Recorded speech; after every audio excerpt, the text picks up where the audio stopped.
This is just to give you a quick overview of the writing frame that you will have to do for inference and bootstrapping. Again, this is sort of achieved level and a little bit of merit mixed in, but this is by no means a complete list. This just sort of gives you a rough overview of the entire situation. So the first thing is, in that PBDAC cycle, the problem, which is where you basically give your purpose and your prediction.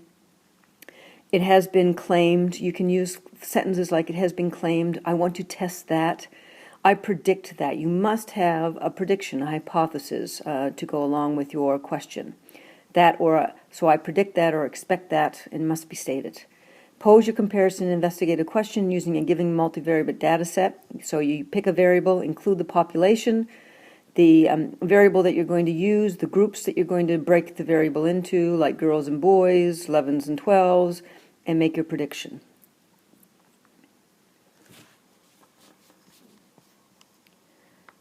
Next, we write a brief plan. It's not anything particularly sophisticated. I will use Insight to analyze data and produce a formal Bootstrap confidence interval, which is what we're going to be doing today.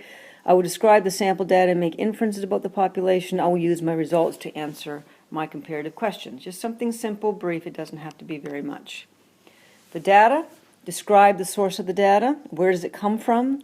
If it's the Australian, athletes from their sport academy, then that's what you use. Talk about the units and give detail about what the variable is, describe and define it, and so on. All the things that we did for time series. The analysis, the graphs themselves, a box plot with the confidence interval in it, the bootstrap comparison, confidence intervals, and your mean, your statistics like your mean, median, range, standard deviations, and IQR. Those are what you've got to put in for your graphs. Now, the analysis, compare the statistics of the two box plots that you have. Do it by virtue of the shape of the dot plot using SSOGC. Remember, we're using the skewedness, whether there's outliers and actually calculating outliers, the gaps or groups that there might exist, clusters that might exist, if there's symmetry or any kind of bell shape to the data, then you can talk about that. And then you get on to the box plot, which is extremely important, where you talk about things like shift, overlap, about the centers, like the mean and median, and which one you're going to use. And you use spread. And in the spread, your S, you're talking about interquartile ranges and your standard deviation and what those tell you. So you make sure that you talk about, when you talk about these things, you have to give what's obvious, what do you see from the graphs, and then you got to talk about sort of the evidence, what's telling you, and what does it mean? Like if you've got an interquartile range of 6 and one has an interquartile range of 8, what does that mean? What does it tell you when you're comparing? Now, the next part of that, you have to link that back to the population. So after doing this, what is this sample telling you about what you think is going on in the population? Because that's the whole point of doing this.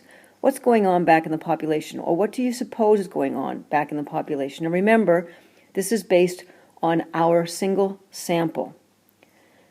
And so you make a little statement about that, and then the next thing that you do is you discuss sampling, variability, including variability of estimates, and this is where you talk about the whole idea around bootstrapping, why are we doing bootstrapping, why are we resampling, and so on. And it's all about the fact that if we're doing one sample, we know there's sample variability, that you can never eliminate sample error. There's always going to be some variation. And so bootstrapping basically enables us to get some parameters